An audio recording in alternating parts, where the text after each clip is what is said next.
상대를 대할 때 지나치게 관대하거나 다정하게 대해서는 안 된다. 친절이 과하면 상대는 선을 넘게 되고 결국에는 멀어지는 경우가 허다하다. 사람은 어떤 일이든 자신과 연관시켜 생각하면서도 자신에게 이익이 되는 것이 아니라면 자신과는 상관없다는 듯이 행동한다. 오랫동안 곁에 있었음에도 사람은 언제든 배신할 수 있는 존재라는 것을 명심하라. 사람은 일단 이해관계가 달라지면 태도가 달라진다. 따라서 그 사람의 성격이 파악되면 그런 사람인 줄 알고 그 사람을 대할 필요가 있다. 사람은 누구나 가면을 쓴다. 그 속에 진짜 얼굴이 어떨지 알 수 없고 시간이 지나면 또 어떻게 변할지 알 수 없다. 아무리 가까운 사이여도 인간의 본성이 그러한 것을 인정해야 한다. 그러니 불안정한 외부가 아닌 스스로의 내면에 의지해야 한다. 인간은 고슴도치와 같다. 너무 가까이 하면 가시에 찔린다. 타인 혹은 세상에 많은 것을 기대해서는 안 된다. 다른 사람에게서 무엇을 얻고자 하는가? 결국 인간은 누구나 혼자다. 중요한 것은 혼자 있을 때 그가 어떤 사람인가 하는 것이다. 모든 것에 있어서 결국 인간은 자기 자신에게서 구해야 한다. 배신은 나와 먼 사람이 아닌 아주 가까운 사람이 한다. 배신을 천천히 할 사람과 빨리 할 사람만 있을 뿐이지 배신을 안 하는 사람은 없다고 생각하는 것이 좋다. 그러니 아무리 가까운 사이였어도 의심이 들 때는 그냥 넘어가지 말고 검증의 과정을 거쳐야 한다. 의심이 들면 바로 티내지 말고 일단 믿는 척해라. 그럼 상대는 곧 더 큰 거짓말을 할 것이고 정체가 드러날 것이다. 그리고 우연히 상대의 나쁜 면을 봤다면 잊지 말고 그 사람에게 맞는 태도를 취하는 것이 현명하다. 우리는 오직 자기 자신에게만 의존해야 한다. 지혜로운 사람은 스스로 행복하고 만족스럽게 살아간다.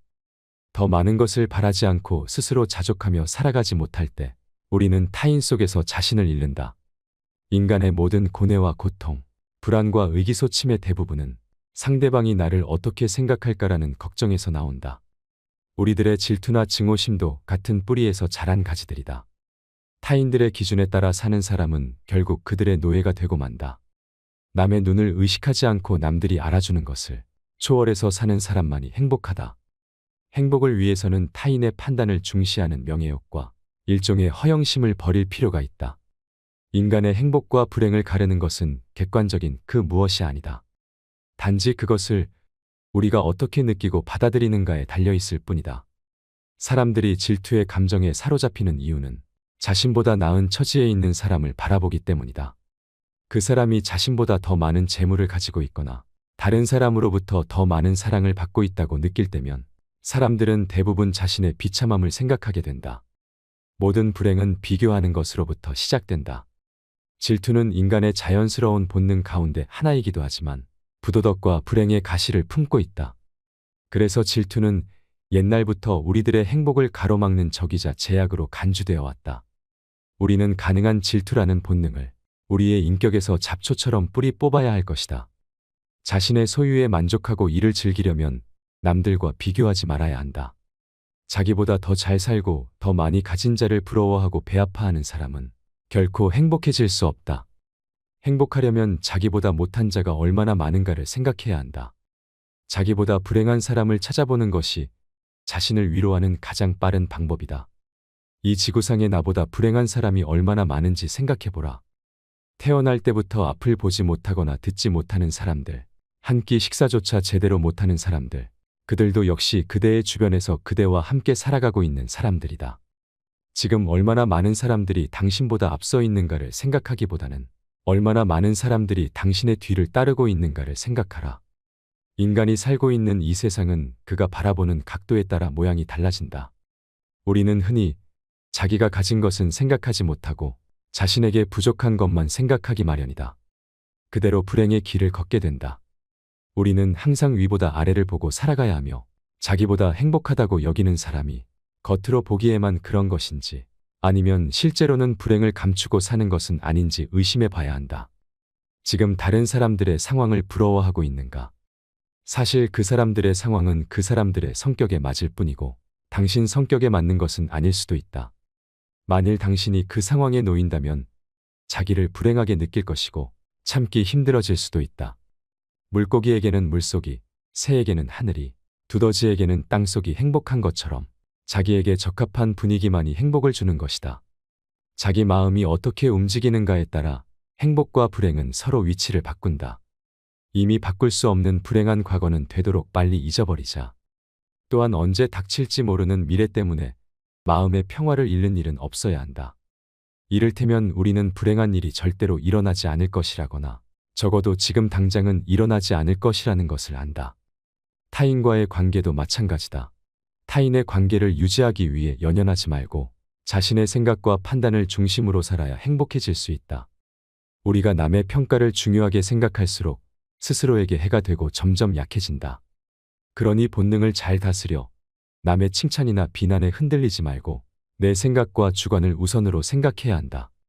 남의 눈을 의식하지 않고 남이 알아주는 걸 개의치 않는 사람은 훨씬 행복하다. 일의 내용이나 결과보다 더욱 중요한 것은 그 일에 대해 내가 어떻게 생각하느냐이다. 남들이 뭐라고 생각할까? 늘 이런 생각에 사로잡혀 사는 사람은 노예일 뿐이다. 노예는 늘 주인의 눈치를 살피고 주인의 명령에 따라야 하는 운명이다. 왜 남을 나의 주인으로 만드는 노예의 짓을 하려고 하는가? 결국 인간의 행복은 얼마나 홀로 잘 견딜 수 있는가에 달려있다. 우리가 느끼는 거의 모든 슬픔은 사람들과의 관계에서 발생한다. 우리는 다른 사람들과 같아지기 위해 우리 인생의 대부분을 낭비한다. 사람들의 눈높이에 나를 맞추려는 데서 모든 불행이 시작된다. 사람은 혼자일 때 온전히 자신이 될 수 있다. 그가 고독을 사랑하지 않는다면 자유를 사랑하지 않는 것이다. 인간의 사교는 사교가 좋아서가 아니라 고독이 두려워서이다. 나는 어쩔 수 없이 나다. 내가 나를 부끄러워하지 않는다면 사람들도 나를 부끄러워하지 않게 될 것이다. 우리의 모든 불행은 혼자 있을 수 없는 데서 생길 것이다. 그러니 고독을 사랑하는 습관을 가져야 한다. 남들과 달리 뛰어난 개성을 지닌 사람은 본질적으로 타고난 것이 고립의 성향이기 때문에 젊은 시절에는 어려움을 느끼지만 나이가 들면 오히려 자유로운 기분이 들게 될 것이다. 젊은 시절에는 고독을 사랑하는 습관을 어렵게 가질 수 있었다면 이제는 그런 마음이 아주 편안하고 간단한 것들이 될 수 있다. 즉 고독한 마음은 마치 물 만난 물고기처럼 아주 자연스럽게 되는 것이다. 삶이 어떤 것으로 다가오는가 하는 문제는 전적으로 그 사람의 기분에 따라 달라진다. 젊고 아름답고 부유한 사람이라고 해도 그 사람이 진정으로 행복한지 아닌지는 판단할 수 없다. 행복은 결코 객관적인 사실 속에 존재하는 것이 아니기 때문이다. 행복한 인생을 만드는 것은 전적으로 나에게 달려있다. 나에게 없는 것을 남과 비교하지 말고 나에게 있는 것을 인정해 주어라. 나에게 무엇이 있는지 잘 들여다봐라. 소유나 명성보다 존재 자체가 훨씬 중요하다. 우리의 인생에서 주관은 객관보다 훨씬 본질적이며 즐거움은 주관적 인식에서 나온다. 그러므로 있는 그대로의 나를 인정해 주지 못하는 사람은 얼마나 고통스럽겠는가. 그러니 자신의 내면을 들여다볼 시간을 반드시 가져라. 자신의 내면뿐만 아니라 스스로가 어떤 것을 좋아하는지도 지켜봐야 한다. 그리고 자신의 능력을 정확히 파악하여 자신에게 잘 맞는 일을 찾는다면 행복을 느끼기 쉬워질 것이다. 자신에게 어울리지 않는 일을 선택하는 사람은 불행을 면하기 어려우니 자신을 잘 들여다보는 것은 계속해서 중요하다. 과거에 대한 후회 따위로 나를 괴로움 속에 방치하지 마라. 세상에는 어디에서나 모든 것들에 들러붙어서 무엇이든 항상 취할 준비가 되어 있는 천민 무리가 있다고 한다. 그들은 무수히 때로 몰려들어 있는 해충과도 같은 존재일 것이다. 그들이 그렇게까지 하는 이유는 단지 자신의 무료함을 벗어나기 위해서이다. 스스로 정신적 온기를 충분히 지닌 사람들은 굳이 그 무리에 섞일 필요가 없을 것이다. 지적으로 뛰어난 사람들은 고독한 생활로 두 가지 이점을 얻을 것이다. 하나는 자기 자신과 함께 할 수 있다는 이점일 것이고 다른 하나는 타인과 함께하지 않는다는 이점일 것이다. 모든 교제에는 강요와 고충, 위험이 따를 것이다. 이것을 감안할 때 두 번째 이점은 높이 평가받을 만한 것이다. 사교란 때로는 도덕적으로 문제가 있거나 불합리한 사람과도 접촉하게 되므로 위험한 일이기도 할 것이다. 비사교적인 사람이란 그런 사교성을 가질 필요가 없는 사람이다. 우리가 겪어내는 거의 모든 것의 문제는 사교로 인해 생기기 때문에 사교가 필요하지도 않을 만큼 많은 것들을 지니고 있다는 것은 그 사실만으로도 큰 행운이다. 우리는 괴로운 일에 부딪혔을 때 우선 감사할 가치가 있는 것을 찾아서 그것에 충분히 감사해야 한다. 그러면 마음의 평온함이 찾아오고 기분이 가라앉지 않으며 어려운 일도 견디기 쉽다. 사람은 음식을 먹음으로써 체력을 회복하고 독서로 정신을 배양하게 한다. 인간은 다른 사람처럼 되고자 하기 때문에 자기 잠재력의 대부분을 상실한다. 복수한 내용을 모두 잊지 않으려는 생각은 먹은 음식을 모두 체내에 간직하려는 것과 같다. 좌절을 경험한 사람은 자신만의 역사를 갖게 된다. 그리고 인생을 통찰할 수 있는 지혜의 길로 들어선다. 절교한 친구와는 다시 화해하지 말아라. 로마의 격언 중에서는 천성은 아무리 쫓아내도 곧바로 되돌아온다라고 하는 말이 있다. 인간이 태어날 때 갖고 나온 고유한 성격과 개성은 절대로 바뀌지 않는다는 말이다. 3살 버릇이 여든까지 가는 것이 아니라 무덤까지 갖고 간다는 것이다. 인간이란 자신의 고유한 성격을 결코 바꾸지 못하는 법이다. 인간의 행동들은 본능의 지배를 받는 것이 강하므로 똑같은 상황에 놓인다면 똑같은 행동을 되풀이할 가능성이 매우 높다. 그러므로 어떤 이유로든 한번 절교한 친구와 화해한다는 것은 좋은 것이 아닌 것이다. 왜냐하면 화해한 친구는 나중에 같은 상황을 만난다면 예전에 했던 행동을 본능처럼 되풀이할 가능성이 크기 때문이다. 그때 가서 그럴 줄 몰랐었다라고 한다거나 배신자라고 말해봐야 소용없다. 한번 잘못을 저질러 해고한 아랫사람을 불러들이는 것 또한 잘못된 일이다. 사람은 일단 이해관계가 바뀌면 대하는 태도 또한 달라진다. 따라서 그 사람의 성격을 알고 있다면 그런 줄 알고 그 사람을 대해야 한다. 그리고 그 사람을 다시 받아들이려고 한다면 예전에 그 사람과 헤어졌던 이유를 상기해 보아야 할 것이다. 광물학자가 광물의 표본 자료를 가지고 물질의 특성을 표기해 주는 것과 같이 앞으로 사람을 대할 때는 우리가 관계를 맺고 있는 사람들의 성격과 특성들을 마치 광물의 특성을 분류하는 것처럼 분류해 둘 필요가 있다. 왜냐하면 사람의 성격은 상당히 변하기 힘들기 때문이다. 우리는 고독을 사랑하는 습관을 가져야 한다. 비밀을 고백하면 비밀의 노예가 될 것이다. 개인적인 비밀들은 깊이 숨겨 놓아야 한다. 아무리 친한 친구라고 할지라도 객관적인 자기 모습만 보여주는 것이 좋을 것이다. 다른 측면에서 보면 친구라 할지라도 역시 남이기 때문이다. 만일 우리가 친한 친구라고 해서 모든 비밀을 말해버린다면 나중에는 뜻하지도 않은 피해를 받을 우려가 생길 수도 있다. 예로부터 말을 아끼는 것을 처세술의 근본으로 삼은 것은 이 때문일 것이다. 아라비아의 속담을 보면 적에게 알려서 안 될 비밀은 친구에게도 말하지 않아야 한다. 비밀을 지키면 비밀의 주인이 되지만 비밀을 고백하면 비밀의 노예가 될 것이기 때문이다. 그리고 평화의 열매는 침묵의 나무에서 열리는 것이다. 다른 사람의 잘못을 고치는 일은 거의 불가능한 일이다. 다른 사람의 생각이나 의견을 반박해서는 안 될 것이다. 다른 사람을 불합리한 생각과 허망에서 벗어나게 하려는 것들은 비록 구약성서에 나오는 인물처럼 900세 이상까지 살아도 그 목적을 달성할 수 없는 일들일 것이다. 또한 다른 사람과 이야기할 때는 아무리 호의적으로 말한다 하더라도 상대방의 잘못을 비난해서는 안 될 것이다. 상대방이 잘못을 인정하기란 매우 어렵기 때문이다. 만일 다른 사람이 이치에 닿지 않는 말을 하더라도 개입할 필요는 없을 것이다. 단지 아주 서투른 연극을 하고 있다는 것을 알고 있으면 될 것이다. 이 세상에서 진리나 교훈을 전하려는 사람이 혹시 자기의 임무를 완수했다고 한다면 그것은 매우 운이 좋은 것에 속하지만 대부분의 사람들은 그 과정에서 오해와 푸대접을 받을 수 있고 아니면 저항과 학대에 시달릴 수밖에 없다. 그러므로 자신의 의견을 남에게 설득하려 한다면 흥분하지 말고 냉정한 마음을 가지고 설득을 해야만 할 것이다. 자기 의견을 이야기하면서 흥분하면 듣는 사람은 그의 말이 이성에서 나온 판단이라고 보기보다는 감정에서 나온 것이라 판단하고 그 의견을 받아들이려 하지 않을 것이다. 후회는 자기 자신을 고문하는 짓이다. 조심해서 말 위에 안장을 얹혀 놓아야 한다. 그 다음에는 대담하게 말을 몰아야 한다. 일단 일을 시작하여 최선을 다하고 난 후 실패하게 된다면 실패에 대한 생각은 깨끗이 잊어야 한다.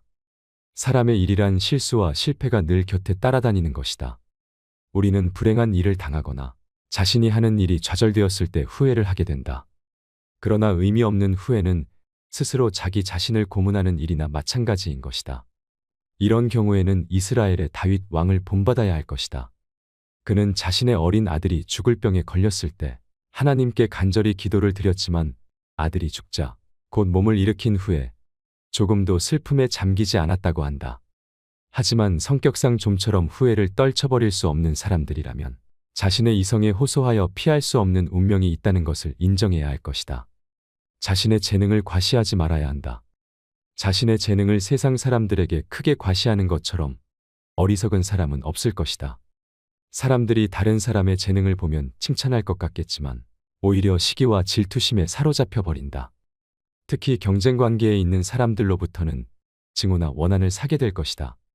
자기 자신만의 뛰어난 재능을 과시하는 순간 공격의 대상이 될 수도 있다는 사실을 잊어서는 안 된다. 그리고 인간의 가장 큰 본능은 쾌락과 허영심을 만족시키는 일이기 때문이다. 쾌락과 허영심은 다른 사람과 자기 자신을 비교한 우월감에서 나오는 것들이다. 사람들이 함께 있는 가운데 어떤 사람이 뛰어난 재능을 가졌다는 것은 다른 많은 사람들에게 정신적 모욕감이나 패배감을 줄 수도 있는 것이다. 이렇게 되면 미움과 분노를 품고 어떠한 방식으로든 보복하려고 할 수도 있다. 따라서 재능이 뛰어난 사람들이 가장 먼저 해야 하는 일이란 자신을 위해 재능을 감추는 것이다. 재능이 뛰어난 사람들은 자신이 다른 사람들과 같이 평범하다는 것을 의도적으로 보여주어야 할 것이다. 높은 지위에 오른다거나 돈이 많은 사람들은 남들의 부러움과 존경의 대상이 될 수 있지만 재능이 뛰어난 사람이 존경을 받는 일은 거의 없다고 볼 수 있을 것이다. 사람들은 사람의 따뜻한 체온을 원한다. 그래서 햇빛이나 난로 곁에 가까이 다가가려고 한다. 이런 일들은 본능적인 충동과도 같기 때문에 사람들은 자기에게 따뜻함이 느껴지는 기쁨을 주는 사람과 만나려고 하는 본능이 있다. 그런 사람이란 남자는 지능이 좀 모자란 사람일 것이고 여자라면 미모가 떨어지는 사람일 것이다. 뛰어난 미모를 가진 여자는 친구들이 없을 가능성이 높다. 누가 뛰어난 미모를 가진 여자와 어깨를 나란히 할 수 있을까 하지만 조금 못생긴 여자들 곁에는 미인 친구들이 많이 있을 수 있다. 더욱이 못생긴 여자가 신분이 높은 경우에는 크게 환영을 받을 것이다. 남자 역시 머리가 뛰어난 천재에게는 사람들이 모여들지 않을 수 있다. 이렇게 남자들은 조금 바보같이 보여야 하고 여자들은 외모가 조금 떨어져 보여야 다른 사람들이 쉽게 친밀감을 느낄 수 있다. 남들의 판단에 의존하지 마라. 인간의 명예라는 것은 제3자를 기준으로 하는 것이다. 그래서 남으로부터 찬사를 받거나 모욕과 경멸을 받았을 때 어떻게 대처하느냐는 개인의 성향에 달려있고 이에 따라 행복과 불행이 나뉘어진다. 남으로부터 찬사나 아부받기를 좋아하거나 남의 비난에 대해 지나치게 반응하는 사람들, 남이 자기를 판단해 주는 것에 따라 사는 사람들은 결국 사람들의 노예에 불과하다. 우리가 행복을 느끼기 위해서는 자신의 자아와 사람들의 눈에 비친 자신을 비교하여 올바른 판단을 내려야 한다. 왜냐하면 자신에 대한 제3자의 판단이란 아주 불확실한 것이다. 예를 들면 그 사람이 어떤 일에 깊은 편견을 가진 사람일 수도 있고 자신에 대해 큰 오해를 하고 있을 수도 있고 사고방식이 천박하고 무가치한 사람일 수도 있고 생각이 빈약한 사람일 수도 있기 때문이다. 이렇게 자신의 행복을 자아에서 찾지 못하고 제3자인 남에게서 찾거나 의존하려는 사람들은 불행할 수밖에 없다. 단조롭고 단순함이 행복에 이르는 길이다. 우리를 행복하게 하는 것은 아주 작고 사소한 일을 하는 데 있다고 한다. 사소하고 작은 일이란 무엇이 있을까? 혼자 책을 보거나 음악 감상, 명상을 즐기고 혹은 집안을 청소하는 것들의 일을 말하는 것일 수 있다. 즉 일상에서 우리가 늘 하고 있는 일 그 자체를 말할 것이다. 우리는 넓은 것을 바라보는 것보다 좁은 것을 바라볼수록 또는 행동 범위가 넓은 것보다 좁을수록 더욱 큰 행복을 누릴 수 있다. 세상을 넓게 보게 되면 욕망이 커진다. 세상을 보는 눈과 행동을 넓게 할수록 욕망이 커지고 욕망이 커지면 자신에 대한 만족도가 떨어지게 될 것이다. 또한 사람을 많이 만날수록 친구가 많을수록 좋아하는 사람이 많을수록 소망과 욕망이 커지게 되면서 불행해질 수 있는 가능성도 커지게 될 것이다. 행복하려면 자기보다 못한 사람들이 얼마나 많은가를 생각해야 한다. 우리는 항상 위보다 아래를 보고 살아가야 하며 자기보다 행복하다고 여기는 사람이 보여지는 것으로만 그런 것인지 아니면 실제로는 불행을 감추고 사는 것인지도 따져봐야 한다. 사람이 자신을 위로하는 가장 빠른 방법은 자기보다 불행한 사람을 찾아보는 것이다. 실제로 사람은 생각보다 남에게 관심이 없다고 합니다. 대다수의 사람들은 매우 주관적이기 때문에 근본적으로 자기 자신과 관련된 것 이외에는 관심조차 없는 것입니다. 그래서 우리는 모든 것을 자기 자신과 연관시켜서 생각합니다. 자기 자신과 관련된 일이라면 그것이 설령 우연히 일어나고 멀리에 있는 것이라고 해도 그 일에 온 신경을 집중합니다. 그래서 어떤 일이 중요하다는 근거가 제시되어도 그것이 자신의 이익이나 허영심에 반대되는 것이라면 관련 없는 것으로 취급해버립니다. 그러니 타인을 과도하게 의식하면서 살 필요가 없습니다. 나의 시간과 감정을 온전히 나에게만 사용하고 불필요하게 타인에게 사용하지 않는 것도 세상을 살아가는 지혜가 될 것입니다. 이상으로 책틀맨이었습니다. 지혜를 쌓는 당신의 오늘이 아름답습니다. 더 좋은 영상으로 찾아뵙겠습니다.